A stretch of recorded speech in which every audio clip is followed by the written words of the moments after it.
Diga comigo assim: eu quero, Senhor, ter a minha vida tocada pelas suas mãos. Eu me abro, Senhor. Vem tocar em mim. Vamos sentar? E é isso mesmo que o Senhor tem para nós nessa manhã. Essa oportunidade de se achegar a nós. Nós vamos até Deus, mas em primeiro lugar, Deus veio a nós. A primeira iniciativa foi de Deus.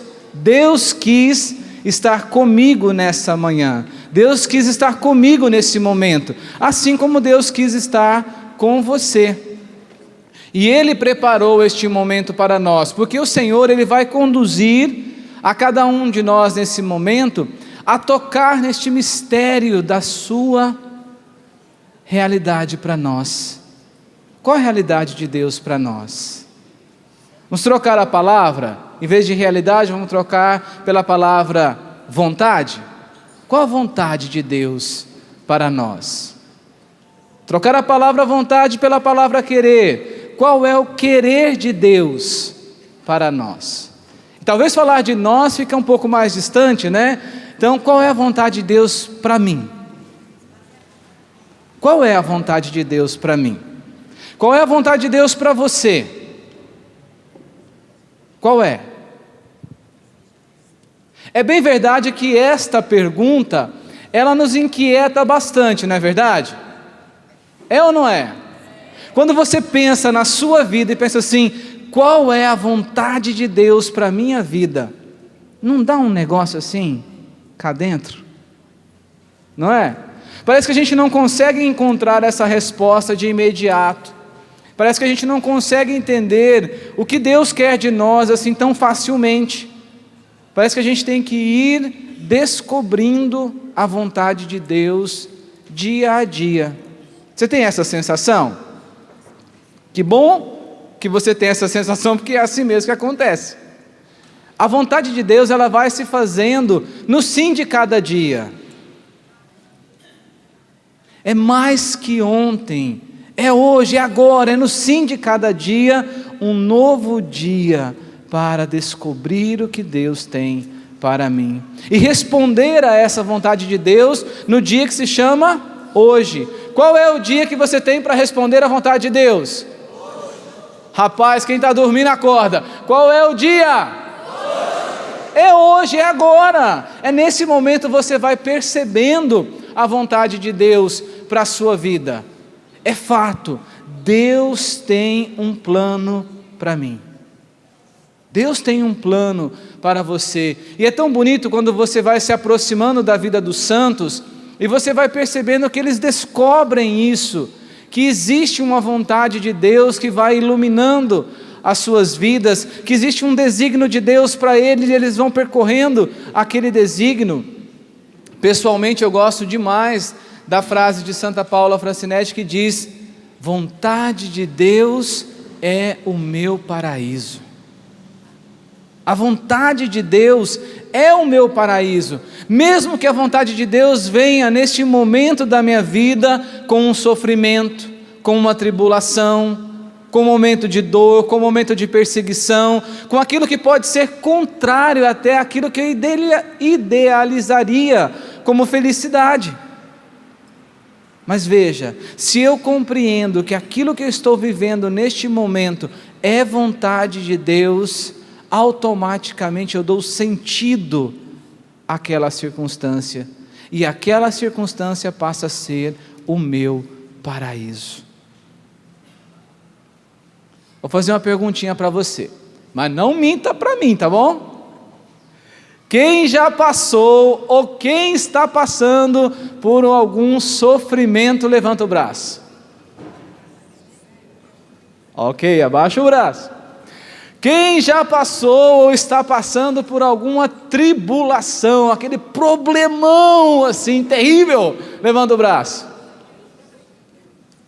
Dá uma olhadinha ao seu redor aí, e se nós tivéssemos como olhar agora quem está ouvindo essa pregação, a gente ia ver, né, Diego, que tem muita gente aí de braços erguidos. E o que é interessante nisso que você está vivendo, que eu estou vivendo? Fazer essa pergunta: é vontade de Deus?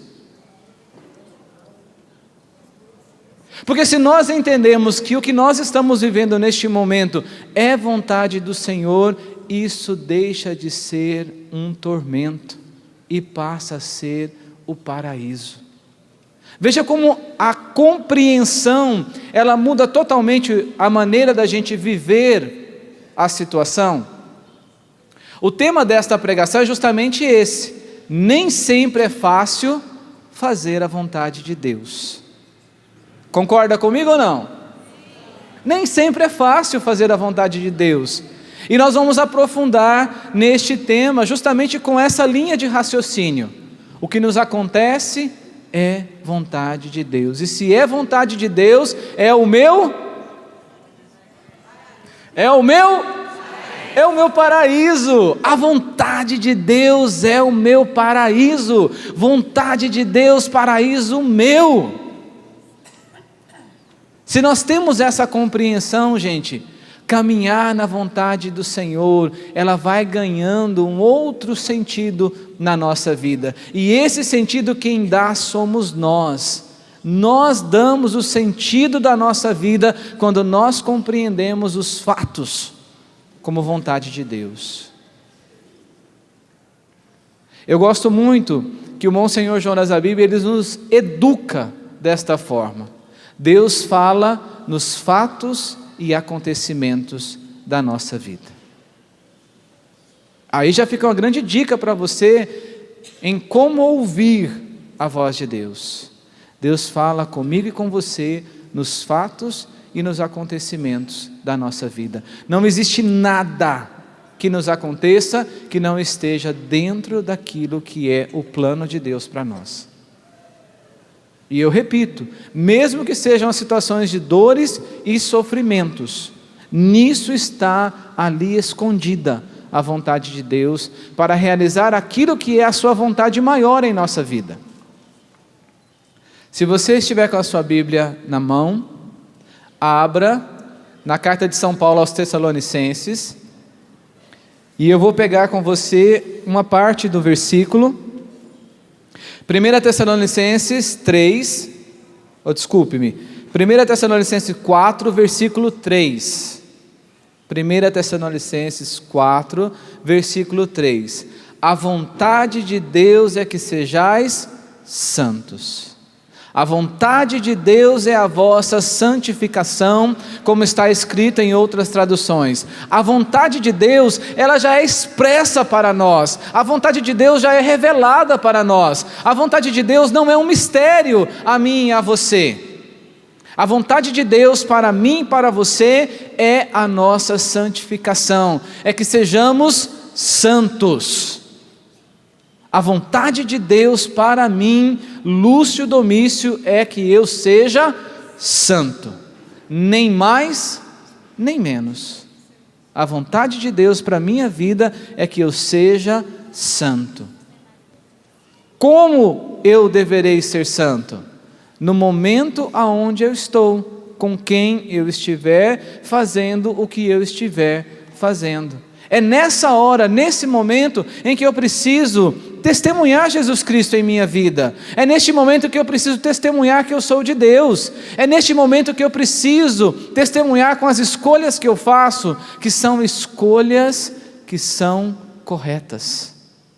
Porque elas estão à luz daquilo que é o pensamento de Deus, à luz daquilo que é a orientação da conduta que Deus deu para a minha vida. Portanto, a vontade de Deus para a sua vida é o quê? Que você seja santo. Não é outra. E aí nós já vamos desmistificando. Qual é a vontade de Deus para a minha vida? Que eu seja santo. E a partir daí, gente, esse é o ponto de partida. Compreender que Deus me quer santo. O restante são peças que vão montando o quebra-cabeça.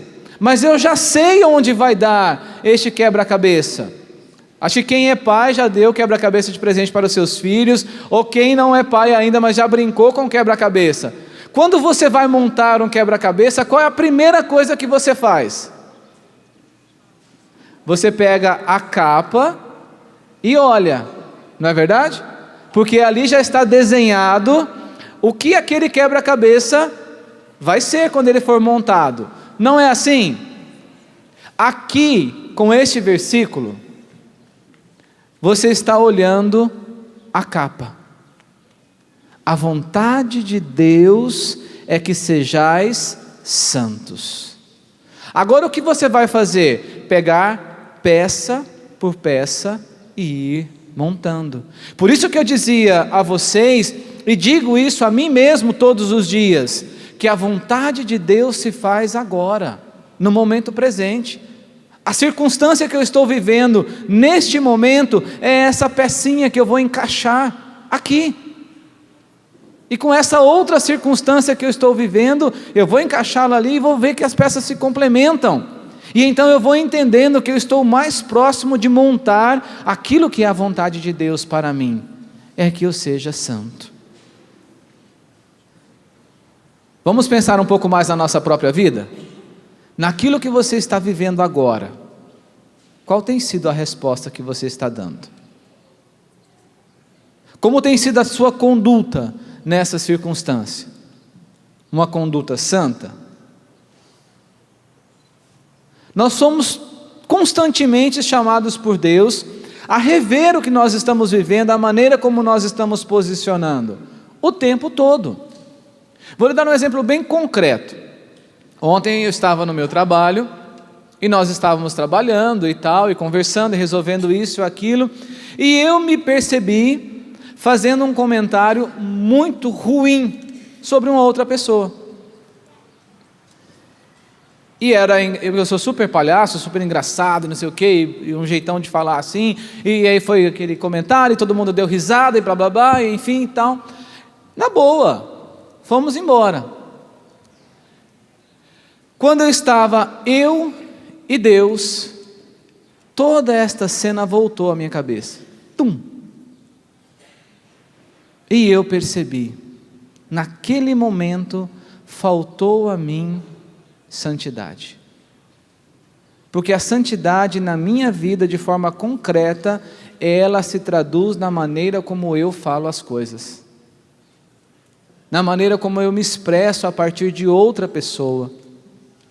E eu percebi claramente o convite de Deus: muda o seu jeito de falar. É simples, mas é concreto. E hoje eu já preciso cumprir esse mandamento de Deus na minha vida. É vontade de Deus. Vai ser fácil? Não. Não é fácil. Você refrear a sua língua? Não é fácil. Não é fácil para mim porque eu sou super sarrista, eu tiro sarro da sombra. Hoje eu dizia para minha filha: você precisa aprender a rir mais de si mesmo. Aí ela: pai, mas eu vou ficar rindo de mim mesmo? E a Maria Clara é toda brava, né? Eu falei: sim, Maria Clara, se você começar a aprender a rir de si mesmo, a sua vida vai ficar mais leve. E eu faço isso, eu rio até de mim mesmo o tempo todo. Sou muito palhaço comigo mesmo, automaticamente sou palhaço com os outros. Só que eu preciso me converter. É vontade de Deus. Ter um vocabulário a partir dos outros com maior sobriedade, com maior discrição, com maior ponderação. Foi a minha experiência tão simples, mas concreta, e que exige de mim uma mudança. O que você está vivendo? Porque a nossa vida não é teoria, gente, a nossa vida é prática, e a vontade de Deus se faz na prática do dia a dia. Cada circunstância que nós estamos vivendo precisa gerar em nós um fruto de santidade. Então vamos de novo olhar para dentro de nós, o que você está vivendo? Nós comentávamos das dores, comentávamos dos problemas, comentávamos das tribulações, comentávamos de tudo que nós estamos experimentando. E qual tem sido a nossa compreensão? Qual tem sido a nossa resposta? Qual tem sido a nossa atitude? Ela tem despertado em nós o cumprimento da vontade de Deus, que é ser santo? Tem que ficar esse ponto de questionamento na nossa cabeça, senão a gente começa a viver todas as circunstâncias da nossa vida, nos esquecendo de olhar para a capa do quebra-cabeça. Talvez você esteja num momento da sua vida onde você não está conseguindo compreender todas as coisas que estão te acontecendo. Talvez são muitas coisas de uma vez só.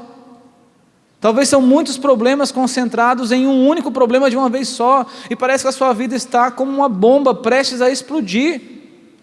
Parece que você não está conseguindo administrar todas as coisas que estão te acontecendo, todos os problemas que estão te acontecendo. Parece que puxaram seu tapete e você caiu e ficou sem chão. Não existe momentos da nossa vida que a gente passa por isso, parece que a gente perde o rumo, perde o chão, a gente não consegue processar direito. Nessa hora o que a gente precisa fazer? Parar, respirar e se perguntar: o que Deus tem para mim? O que Deus quer de mim nessa circunstância? Faça isso agora. Olha para aquilo que você está vivendo, olha para aquilo que você está atravessando e faça a você mesmo esta pergunta: o que Deus quer de mim agora? Com essa situação, o que Deus quer de mim? O que Deus espera de mim?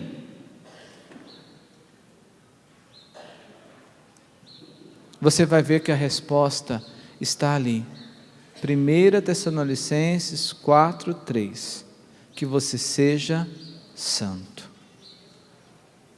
Santo. Agora, o que é ser santo? É ser uma pessoa saudável, é ser uma pessoa sadia, é ser uma pessoa que se comporta de maneira da qual você foi chamado para se comportar. Qual é essa maneira? Conhece aquele ditado? Filho de peixe, peixinho é. Nós somos filhos de Deus. Ser santo é ser esta imagem e semelhança de Deus aqui. É ser esse reflexo de Deus. É transparecer aquilo que é realidade própria de Deus no meio de nós. Veja, vamos descer um pouco mais para a gente entender isso. Fazer a vontade de Deus implica numa circunstância. Primeiro, se eu tenho uma vontade de Deus a cumprir, eu tenho um querer de Deus, eu tenho uma direção de Deus, eu tenho uma ordem de Deus a ser executada. Porém, eu preciso entender melhor, entender com a minha experiência intelectual, mas principalmente com a minha experiência afetiva. Quem é que está me mandando fazer as coisas? E é por isso que muitas vezes fazer a vontade de Deus é difícil, porque a gente desconhece a Deus. A gente faz uma experiência de Deus muito superficial, a gente faz uma experiência de Deus muito farmacêutica. Eu tenho um problema, Deus vai lá me dar um remédio. Eu preciso de uma cura, Deus vai lá e me cura. Eu preciso de uma solução para o problema, eu vou lá e Deus soluciona o meu problema. E a gente vive esse relacionamento comercial com Deus. Esse é um ponto muito errado da nossa vida. A gente tem que voltar na origem. Enquanto eu me preparava para esta pregação, eu recorri ao Catecismo da Igreja Católica, e eu gosto muito, muito, muito, muito de recorrer, especialmente nesse início do Catecismo, onde ele fala que o homem é capaz de Deus. Por quê? Porque Deus criou o homem para viver em relação com Ele. Foi uma atitude amorosa de Deus de criar o homem, de chamar o homem do nada. Ele trouxe o homem à existência para caminhar com o homem no jardim do Éden, para estar acompanhando os passos do homem. Deus foi criando todas as coisas, mas no dia que Ele criou o homem, Ele deixou de ser criador e tornou-se Pai. E esse é um dos maiores problemas da humanidade. Nós desconhecemos o nosso Pai. Nós não vivemos com Deus essa experiência filial. Nós não vivemos com Deus este relacionamento de pai e filho. E portanto, como nós não conhecemos a Deus como Pai, nós desconfiamos de Deus o tempo todo. Quando nós não temos essa experiência com Deus, essa experiência ela vai gerando em nós insegurança, insegurança, insegurança, e desconfiança e desconfiança. Na verdade, eu sempre espero que Deus vai ter algo ruim para mim, Ou eu espero que Deus vai estar ausente da minha vida, que Deus não vai realizar isso. É como se você pegasse aquela pessoa, seja ele homem, mulher, que não teve o seu pai dentro de casa, que foi por uma circunstância da vida, independente de qual seja, criado só com a mãe. E a mãe se desdobrou, fez de tudo que ela podia e mais um pouco para ser pai e mãe. Mas dentro daquela criança, daquele adolescente, daquele adulto, vai ficar ali uma experiência ausente. Qual é essa experiência? Relação de pai com o filho. E quando nós trazemos isso para a realidade espiritual, é a mesma coisa. E às vezes nós temos o pai dentro de casa e não temos com ele esta relação pai e filho. Isso eu posso dizer de mim. Até os 18 anos, onde eu fiz a minha experiência com Deus, eu tive muitos problemas com meu pai. Muitos problemas de relacionamento. Eu passei anos sem conversar com meu pai. Acordava de manhã e mal pedia a bênção para o meu pai e acabou. Não tinha diálogo, não tinha relacionamento. Quando eu vivi a minha experiência com Deus, eu fui entendendo que eu precisava construir uma experiência de pai com o filho, com o meu próprio pai. E graças a Deus isso foi sendo conquistado. E graças a Deus essa experiência pessoal também ela é boa, porque ela ilumina bem o que eu quero trabalhar com vocês. Talvez até esse ponto da sua vida, a sua experiência com Deus como pai, ela é quebrada, ela é vaga, ela é ausente, ela é incompleta. Não importa. Deus está lhe dando a oportunidade de reconstruir, ou talvez a oportunidade de construir. Porque quando eu fui vivendo o meu processo de conversão, eu fui entendendo que eu precisava, primeiro, me tornar filho do meu pai. Para tornar filho do meu pai, eu precisava perdoar o meu pai. Perdoar o meu pai pelo alcoolismo dele, perdoar o meu pai porque ele perdeu o emprego várias vezes, nós passamos muitas necessidades. Minha mãe tinha que costurar para fora quase que 24 horas, para poder pôr o que comer dentro de casa. Várias vezes nós comemos arroz com chuchu, porque não tinha mais nada dentro de casa. Eu tinha que perdoar o meu pai por isso. Tinha que perdoar o meu pai porque eu fui para a escola e me sentia pior do que todos os meus amigos, porque nós éramos muito pobres. Tinha que perdoar o meu pai pelas coisas que realmente eram consequências dele, mas tinha que perdoar o meu pai por coisas que nem eram dele, mas eu jogava para cima dele, culpando o meu pai. Quantos de vocês que me escutam neste momento precisam perdoar a Deus?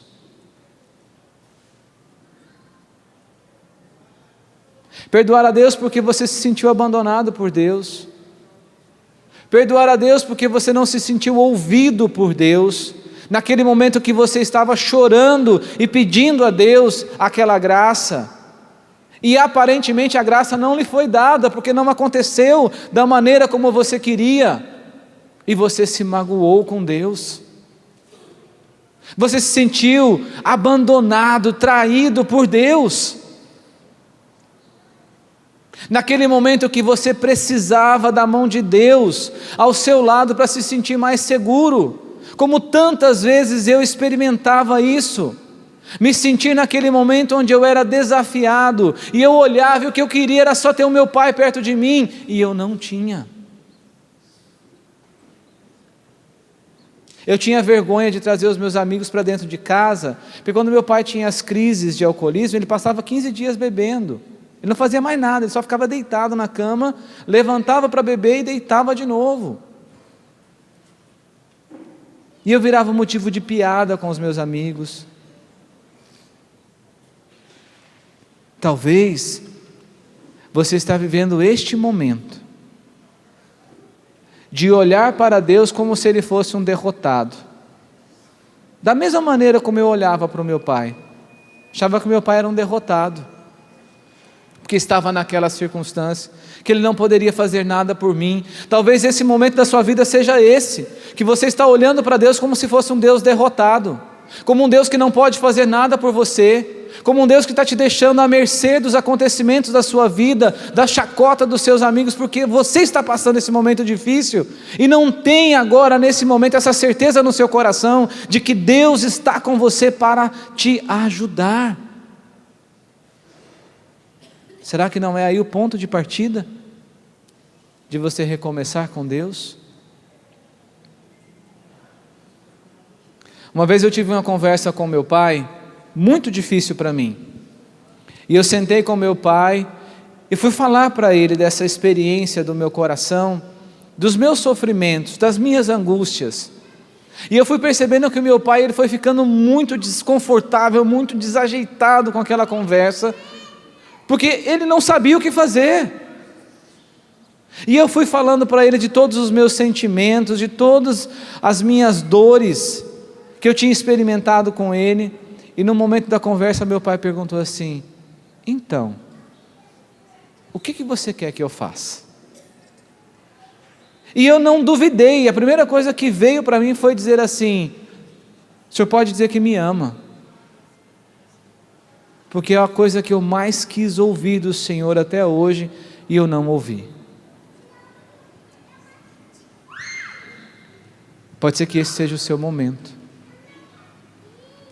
Talvez o que você está precisando nesse momento é dizer para Deus: o que eu mais preciso é ouvir a sua voz dizendo que me ama, porque eu estou me sentindo rejeitado, porque eu estou me sentindo solitário, porque eu estou me sentindo amedrontado, porque eu não estou conseguindo ouvir a sua voz ao longo de toda a minha vida, me dizendo isso.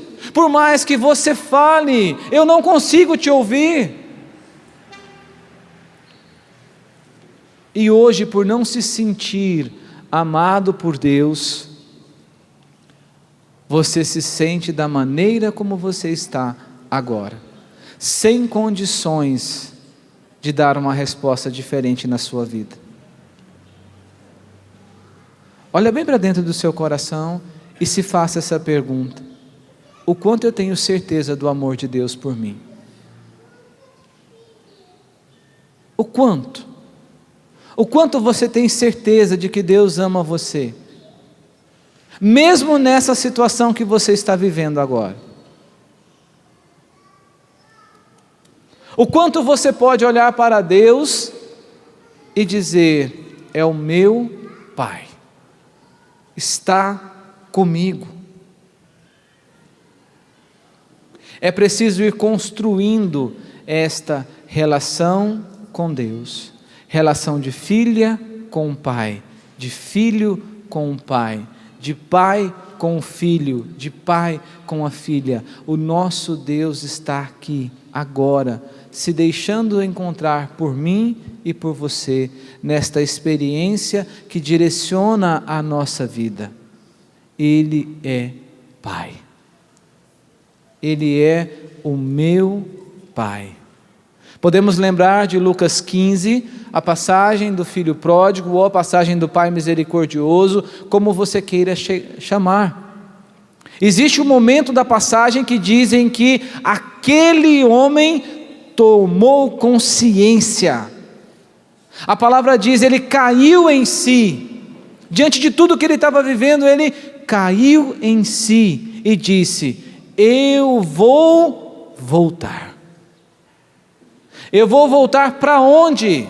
Eu vou voltar para a casa do meu pai, porque lá nem os empregados são tratados como eu sou tratado aqui, até os empregados são tratados melhores, então eu vou voltar para a casa do meu pai. Esse é o momento que nós estamos. Eu digo esse porque esse é o momento cotidiano da nossa vida, tomar consciência, cair em si que nós precisamos voltar para Deus. Aquilo que Santo Agostinho diz: eu buscava fora, mas dentro estava. Beleza tão grande, infinita, tarde te encontrei. Esse é o momento de nós nos encontrarmos com esta realidade tão forte da nossa vida. Deus é Pai. E nós podemos voltar para a casa do Pai, podemos voltar para o abraço do Pai, podemos voltar para a segurança do Pai, podemos voltar para esta maravilhosa experiência de proteção. Deus nos protege, Deus nos acompanha, Deus caminha conosco, Deus acompanha cada um dos nossos passos e cada uma das nossas circunstâncias. Nós não estamos sozinhos. Nós não estamos sozinhos.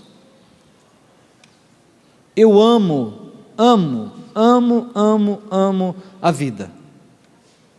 Eu gosto de viver intensamente cada momento da vida. Tudo na vida me fascina. O canto dos pássaros, o conhecimento das pessoas, o pôr do sol, enfim, as palavras, as conversas, as circunstâncias, os desafios. Eu amo viver. Amo viver. Mas eu me recordo que teve um dia, eu tinha 16 anos, eu estava drogado e tinha bebido muito mesmo. Tinha bebido muito. Então eu estava para lá de Marrakech uns 50 coqueiros já. Estava trêbado e bastante drogado, e eu experimentei uma angústia muito grande, e fiquei com aquela angústia dentro de mim, e eu fui me vendo naquela festa, naquele ambiente, e fui me sentindo cada vez mais sozinho, e fiquei pensando assim: para quê? Se eu não tenho ninguém? Para quê, se eu não tenho ninguém? E foi a primeira vez que eu pensei em suicídio. E eu pensei que a melhor solução para a minha vida era realmente suicidar. Eu tinha 16 anos, minha vida não tinha nada que dava perspectiva de ser uma coisa melhor, e eu me sentindo cada vez pior. E eu pensei assim: quer saber? Melhor coisa é morrer mesmo. Qual era o ponto de partida deste pensamento? A solidão. A solidão. E por que é importante a gente compreender isso? Porque em nenhum momento da sua vida você pode ser dominado por esse sentimento. Porque você nunca está sozinho. Comigo está o Senhor dos exércitos. Comigo está o meu Deus, dentro de mim está o Senhor, ao meu lado está o meu Pai, que caminha comigo, que conduz os meus passos, que ilumina a minha vida. Eu não estou sozinho. É tão bonito quando a gente lê em Isaías, que mesmo que se todos me abandonassem, Deus não me abandonaria. Mesmo que se a minha mãe me rejeitasse, Deus não me rejeitaria. O amor de Deus por nós é maior do que o amor de mãe. Não dá, gente, para a gente medir esse amor. Porque qual é a mãe que, se vai ver o seu filho morrendo, ela não dá a vida por ele?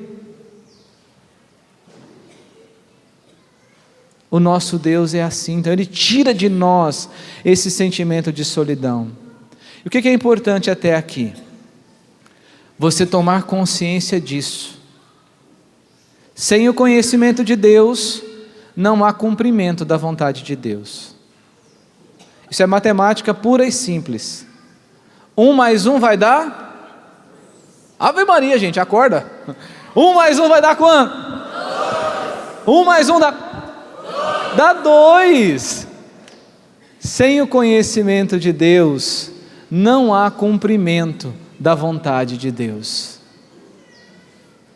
Sem o conhecimento de Deus, não há santificação. Sem o conhecimento de Deus, nós não vamos caminhar para a santidade. Porque Deus, Ele é o ponto de partida. Deus é a força motora que nos vai impulsionar para que nós alcancemos a santidade. E quanto mais eu conheço a Deus, mais santo eu vou querer ser. Porque o conhecimento de Deus vai querer que eu conduza a minha vida de uma forma que eu vou estar sempre ao lado dele. Eu vou querer sempre estar do lado de Deus. E se eu não estiver do lado de Deus, eu não vou estar em paz. Eu não vou estar bem. Se eu não vou estar conduzindo a minha maneira de viver para ser uma maneira de acordo com aquilo que Deus tem, não vai. Porém, se eu não estou me relacionando com Deus, se eu não estou descobrindo a Deus, se eu não estou conhecendo a Deus, como é que eu vou fazer que a minha vida caminhe segundo a vontade de Deus? Não vai.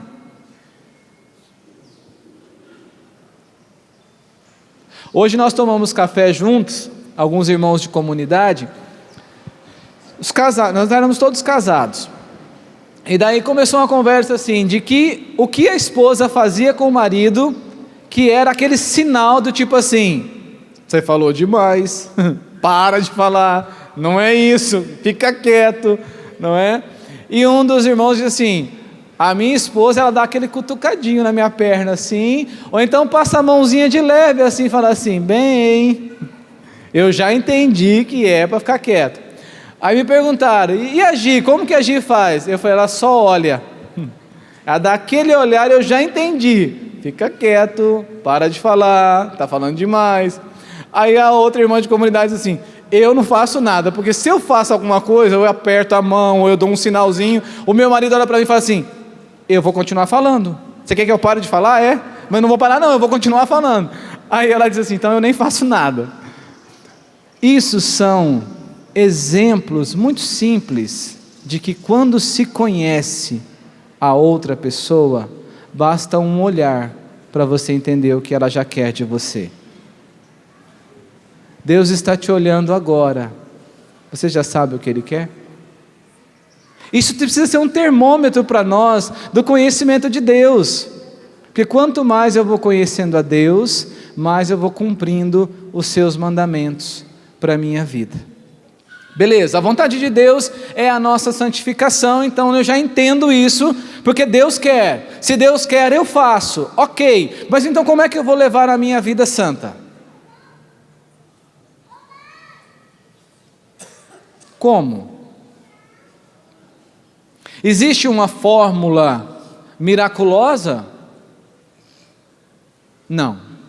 Santificação, cumprimento da vontade de Deus, é transpiração.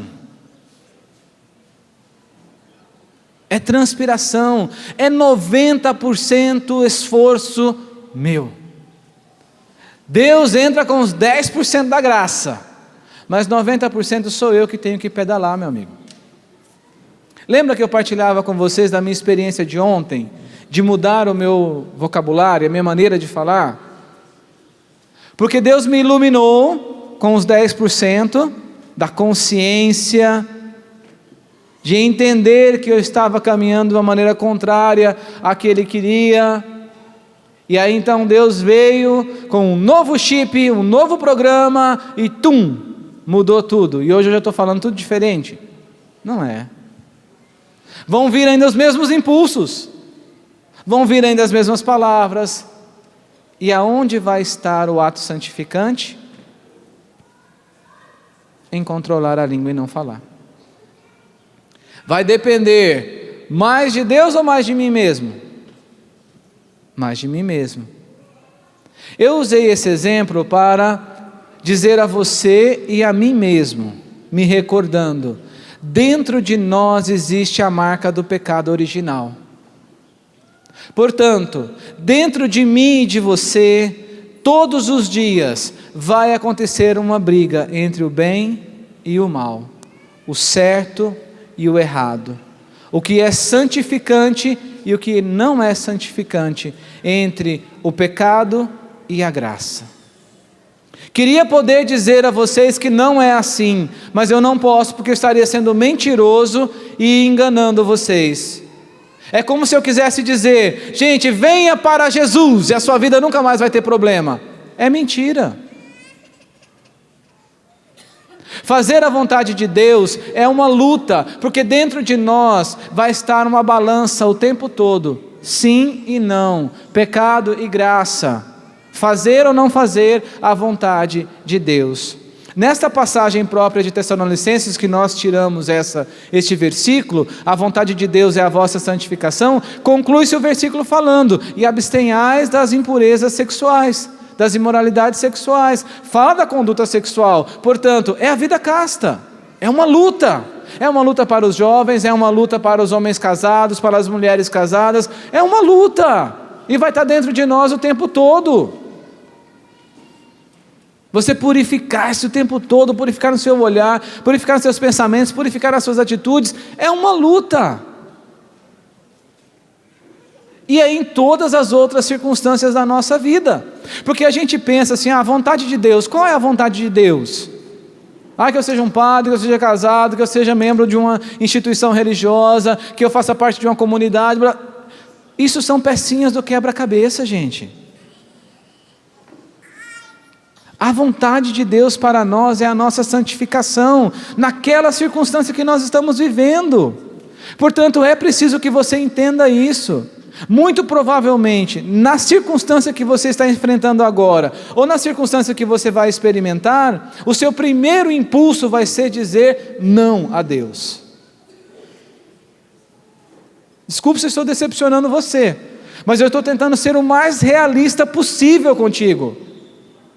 Dificilmente o seu primeiro impulso vai ser dizer assim, que lindo Jesus, vamos juntos fazer a sua vontade. Não vai ser porque o nosso conhecimento de experiência de Deus, eu repito, ele é muito pequeno, ele é muito raso, muito superficial, e a gente quer o que a gente quer, não o que Deus quer. A gente quer a nossa própria vontade, a gente quer do nosso jeito, no nosso tempo, da nossa maneira de pensar, de ver, de julgar, de agir. É ou não é verdade? A gente quer do nosso jeito. E aí, porque a gente quer do nosso jeito, a gente não se abre do jeito de Deus. É a luta. É essa luta dentro de nós. E tem aquela historinha, né? O índiozinho foi lá para o cacique da tribo e perguntou assim, como é que eu posso ser bom para os meus amigos índios? E o cacique da tribo falou assim, vai na mata e consegue 2 filhotes de lobo para mim. E ele foi lá, conseguiu, deu um jeito, né? Pediu ajuda para o Peter e foi lá na floresta e conseguiu 2 filhotinhos de lobo. E daí ele pegou os filhotinhos de lobo e trouxe para o cacique. O cacique falou assim, então agora você vai amarrar os 2 lá na porta da sua oca. Aí ele foi lá, amarrou e voltou. Falei assim, agora você vai dar comida só para um filhote de lobo. Como assim? Eu peguei 2, vou dar comida só para um? Dá comida só para um. Daqui 3 meses você volta aqui. Aí ele voltou, daí depois de 3 meses perguntou, e agora? Aí falou assim, olha, um está bem gordinho, cresceu, está saudável, mas o outro está bem magrinho, só pele e osso, está quase morrendo. Aí ele falou assim, aí está a resposta do que você procurava. Você consegue ser bom se você alimenta o bom dentro de você. É preciso deixar o mal passar fome. Porque o lobinho poderia até morrer de fome, mas o homem velho não morre em nós. Até o último instante da nossa vida, ele vai estar se debatendo dentro de nós, para nos fazer agir de forma contrária à vontade de Deus. Não duvidem disso. São Francisco de Assis é quem trouxe essas palavras que eu estou dizendo a você, elas nem são minhas. São Francisco de Assis, no momento onde ele estava conversando com Frei Leão, ele catequizou Frei Leão desta forma: irmão Leão, não se iluda, o homem velho nunca morre. É preciso estar vigilante o tempo todo. Mas não basta só vigiar o homem velho, é preciso alimentar o homem novo. a essa nova maneira de pensar, essa nova maneira de viver. É como São Paulo falava aos Colossenses: é preciso buscar as coisas do alto, é preciso que nós nos alimentemos daquilo que é o paraíso, daquilo que vem do alto, daquilo que vem de Deus. É preciso relacionar-se com Deus para querermos viver como Deus quer que vivamos. É preciso ter sabor na experiência com Deus, é preciso ter gosto no relacionamento com Deus, é preciso estar encantado com a presença de Deus em nossas vidas, porque senão nós não vamos viver como Deus quer que vivamos. Se nós não alimentarmos em nós o homem novo, nós não vamos cumprir a vontade de Deus. Cumprir a vontade de Deus também implica em alimentar o homem novo. Posso te fazer uma pergunta bem sincera? Pode até parecer piegas o que eu vou te perguntar. Aí você não precisa levantar a mão, tá bom? Eu vou aproveitar porque aqui no Rincão tem mais mulher do que homem, então eu vou fazer essa pergunta proposital, tá bom? Eu não sei quem está ouvindo essa palestra agora, nesse exato momento, tá bom? Mas vamos lá. Quanto tempo da sua vida você gasta assistindo novela? Pode parecer uma pergunta idiota, mas eu vou mudar agora. Quando você está assistindo este programa que eu acabei de te perguntar se você gasta quanto tempo assistindo, quem você acha que você está alimentando? O lobo bonzinho ou o lobo mau? Então por que você continua assistindo?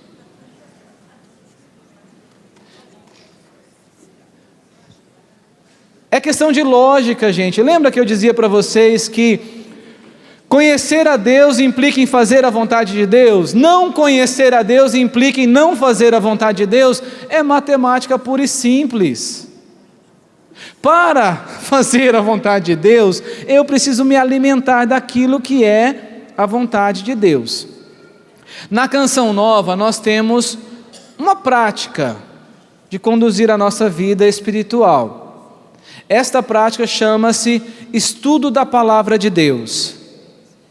O Padre Jonas nos orienta a ter um momento de 40 minutos, 30 minutos no mínimo, para que nós nos debrucemos todos os dias sobre a Palavra de Deus. Para quê? Para alimentar o lobo bonzinho, certo?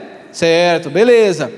Gente, tudo que tem na Canção Nova é fácil para mim fazer.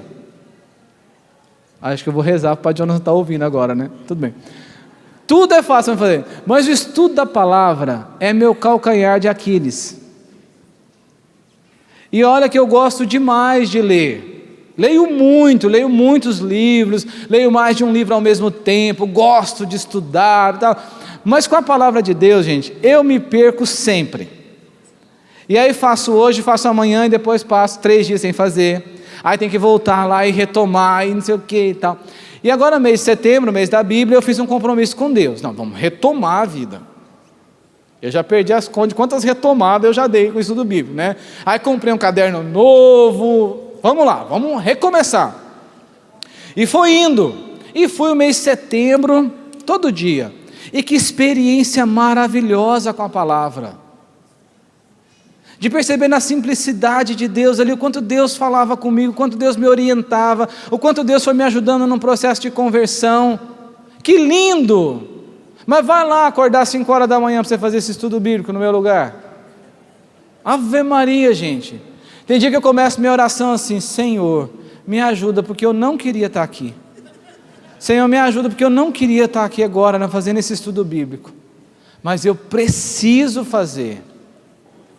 Da minha experiência de vida, você pode puxar para a sua. O que realmente você precisa fazer nesse momento para alimentar o lobo bonzinho dentro de você?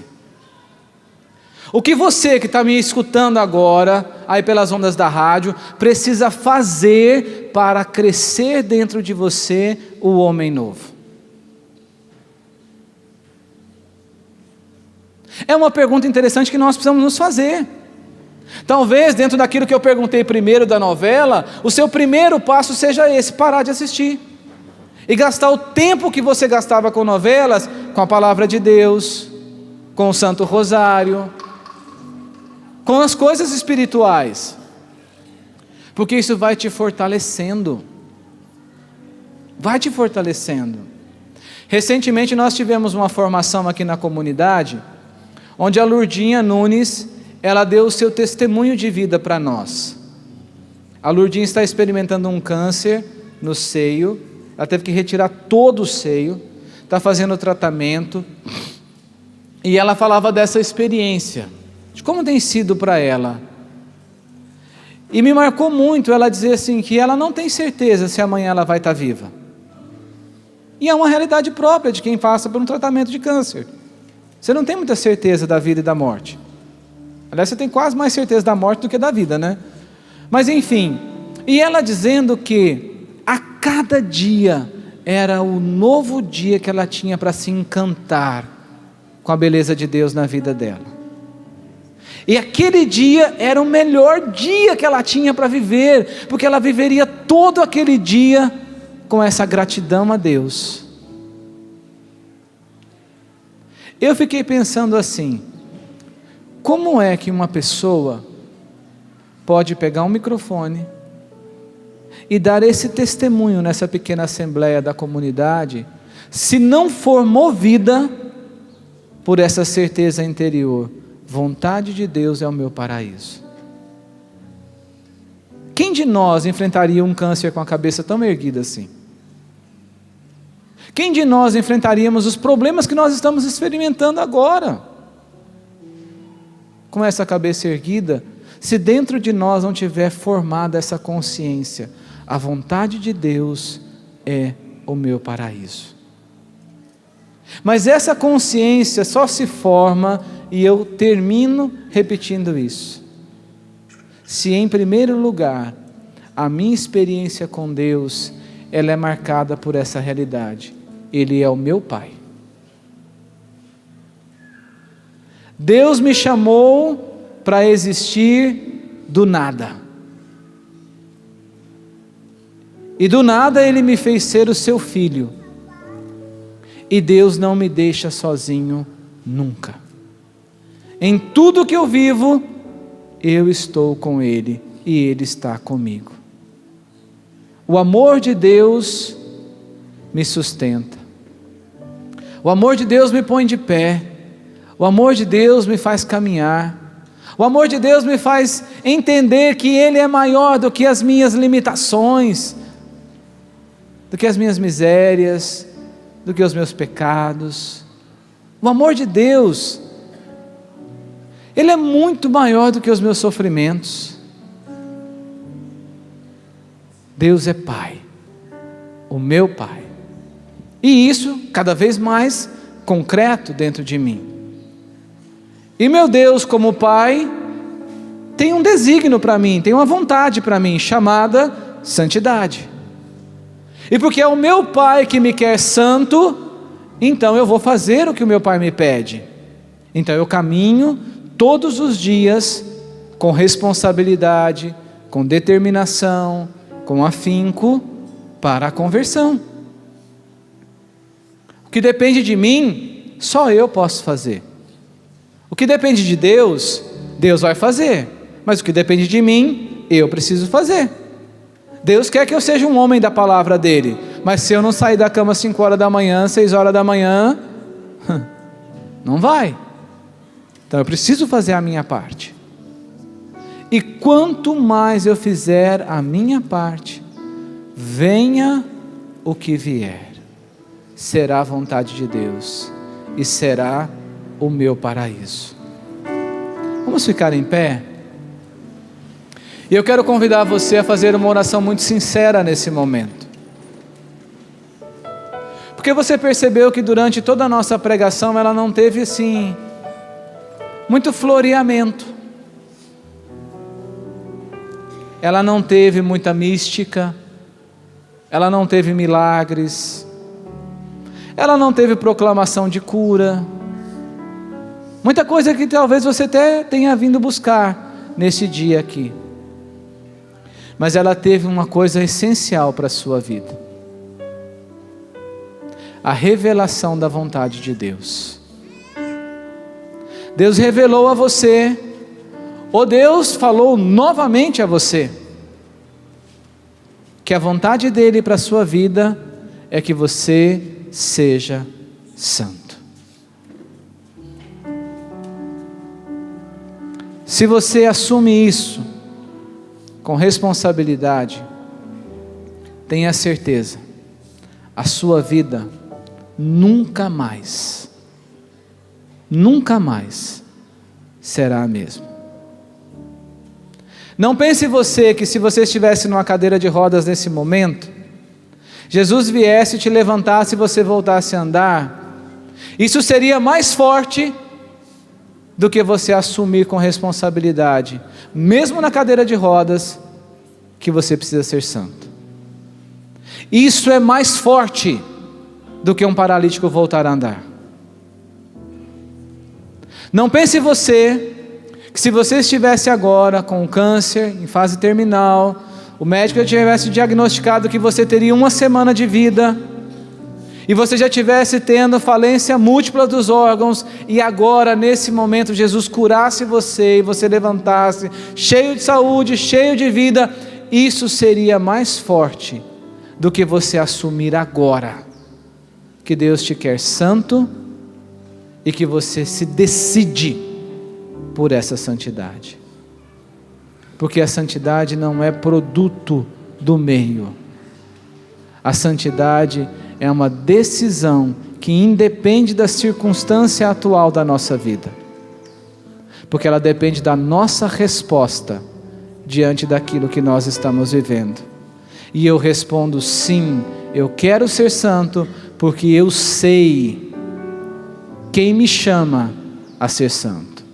E quem me chama é o meu Deus, o Senhor dos Exércitos, que decidiu ser o meu Pai.